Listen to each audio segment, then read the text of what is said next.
All right, I'm going to go over question 20. Teresa is factoring the polynomial by grouping. Which common factors should be used in the next step?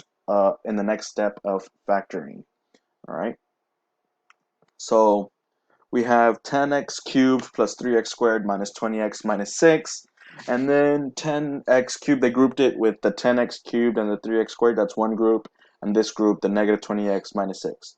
So we want to find the GCF of each group. So here we have to find the GCF of 3 and 10. Well, 3 is a prime number, right?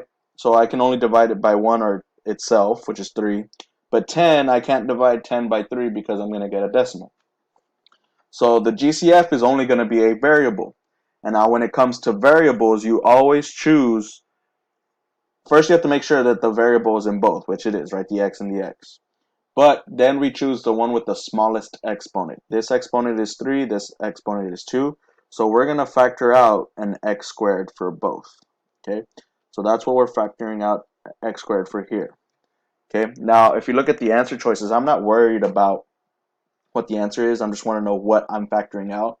So x squared is one of them. So meaning B is wrong because it has 2x squared, and D is wrong because it has the 2x squared, right? So it's either A or C, which is x squared and x squared. Now let's see what's the difference between A and C are. A, it's negative 2x, and C, it's negative 2. So let's look at this one. In order for me to factor out a variable, it has to be present in both, right? Well, it's not. This one has an x, this one does not have an x. Okay, and so the GCF of negative 6 and negative 20. So the way I like to do it is I'd like just to divide.